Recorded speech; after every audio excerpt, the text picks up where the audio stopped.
अस्सलाम वालेकुम अज़ीज़ तलबा, शुरू करता हूँ अल्लाह ताला के पाक नाम से जो बड़ा मेहरबान और नहायत रहम करने वाला है और दिलों के भेद खूब जानता है। आज हम नज़म का खुलासा तहरीर करने का तरीका समझेंगे।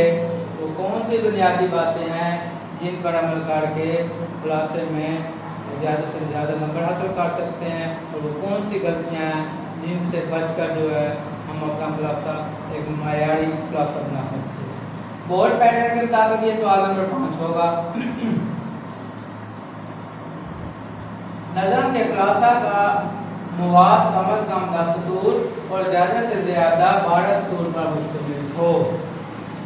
नज़म का सवाल ऐसा सवाल है, खुलासे का सवाल, चाहे ये नज़म का खुलासा हो या सबक का खुलासा हो, ये ऐसा सवाल है इसमें ज़्यादा लिखने पर भी नंबर कटते हैं और कम लिखने पर भी नंबर कटते हैं। तो इसलिए इसमें 10 से 12 सतूर की लिमिट होनी चाहिए। इससे ज़्यादा लिखेंगे तो भी नंबर कटने का अंदेशा है और कम लिखने से भी नंबर ज़ाया हो सकते हैं। नज़म के तमाम अहम निकात तहरीर करें। नज़म के अंदर मौजूद तमाम अहम ज़रूरी बातें जो है वो आनी चाहिए और गैर ज़रूरी बातें गैर का मवाद तहरीर नहीं करना चाहिए। 7 4 पर मुश्तमिल नज़मों के खुलासा में हर मिसरा को एक सतर में मुख्तसर तहरीर करें। नज़म का खुलासा तहरीर करने का तरीका तो ये होता है कि जितने आपके इशार हैं, 6 इशार हैं, तो 12 मिसरे बनेंगे। हर मिसरे को एक एक सतर में तहरीर करते जाएं तो आपकी 12 लाइनें बन जाएंगी। अगर कोई बड़ी नज़म है, बंद की शक्ल में है, उस पर भी बात होगी। आगे जाता हूँ कि वो आपने कैसे 12 लाइनें तक उसका खुलासा बनाना है। मुश्किल अल्फाज का आसान मफ़हूम बयान करें। नज़म के अंदर मुश्किल अल्फाज को आसान मफ़हूम में बयान करें। नज़म का खुलासा आखिरी शेर के मफ़हूम पर ख़त्म होना चाहिए। सबक का या नज़म का जो खुलासा है उसमें पहली लाइन से इब्तिदा जो शेर में हुई है उसके मुताबिक और आखिरी शेर में जो काम हुआ उसके मुताबिक आपका खुलासा ख़त्म होना चाहिए। मुम्तहिन भी खास तौर पर पहली और आखिरी सतर ज़रूर पड़ता है, इसलिए ये आपका जो है उसके साथ एक मुवाज़ना होना चाहिए। शुरू वाली लाइन और आखिरी लाइन नज़म के इशार के मुताबिक होनी चाहिए। अहम निकात मार्कर से नुमायां करें।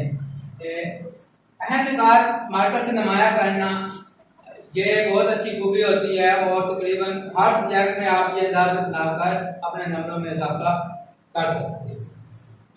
इस पर भी मैं अपना एक लेक्चर बना रहा हूँ। ये ज़्यादा नंबर हासिल करने के लिए अच्छी पेशकश क्या होती है, अहम निकात कैसे नुमायां किए जाते हैं, तो इंशाल्लाह वो भी आपको मिल जाएगा। नज़म के खुलासा में शायर के नाम का कोई नंबर नहीं होता। नज़म के खुलासा में कोई नंबर नहीं होता। 5 के 5 नंबर खुलासा के होंगे और बाद का तो खुद क्वेश्चन पेपर के अंदर ही मुमकिन बता देता। मिसाल के तौर पर मेरा बनाई की लिखी हुई नज़म हम का खुलासा तहरीर करें, तो वो फिर अलग से लिखने की ज़रूरत नहीं होती। अलबत्ता सबक के खुलासे में उसका सनद के नाम का 1 नंबर होता है और 9 नंबर खुलासे के होते हैं। नज़म में शायर के नाम का कोई नंबर नहीं होता। नज़म के खुलासा में अपनी तरफ से कोई भी बात या हवाला नहीं दिया जाएगा। कोई बात जितना भी ज़रूरी अहम हवाला हो, अगर वो नज़म में नहीं है तो आप अपनी तरफ से कोई इजाफी बात नहीं करेंगे। ऐसी नज़में जो तवील हैं या बंद की शक्ल में हैं, जैसे तस्लीम रज़ा या मैदान करबला में सब का मंजर, उन नज़मों का खुलासा पूरे बंद का मुख्तसर मफ़हूम बनाकर की जाएगी। ऐसी नज़में जो बंद की शक्ल में हैं उनको 10 से 12 लाइनों में वो खुलासा बनाना बहुत सीधा बात, उसके लिए बड़े जामे और अच्छे अल्फाज की ज़रूरत है। और आप वहाँ पे एक मिसरे का मफ़हूम लिखने की बजाय पूरे बंद का मफ़हूम लिखेंगे। तो इस तरह से अगर 7 बंद है, 6 बंद है, तो तकरीबन 1 बंद 2 लाइनों में आप बयान करेंगे तो वो 12 लाइनें बन जाएंगी। तो इस तरह 7 बंद भी हो तो कोशिश करें कि 13-14 लाइनों से ज़्यादा किसी सूरत को खुलासा नहीं होना चाहिए। इन नज़मों का खुलासा पूरे बंद ये बता दिया है कि पूरे बंद का आप मफ़हूम तहरीर करेंगे, एक बंद का इस तरह वो खुलासा मुख्तसर होगा। नज़म के खुलासा को एक खास तरतीब और तसलसल के साथ बयान करना चाहिए। ये नहीं है कि शार्ट में जो बात पहले आ रही है वो बाद में बयान करें और जो दरमियान में आ रही है वो किसी और जगह, कोई तसलसल होना चाहिए जैसा शार्ट के अंदर है, तब जाकर वो अच्छा और म्यारी खुलासा कहलाएगा। और आखिरी लाइन पहले भी बता दिया था, आपके वही आनी चाहिए जो आखिरी शेर के मुताबिक है, उसका मफ़हूम वही होगा। नज़म के खुलासा में तमाम अहम निकात का इंदराज करना चाहिए, तो तमाम अहम बातें जो उसकी हैं वो उसके अंदर आनी चाहिए, कोई गैर जरूरी बात नहीं आनी चाहिए।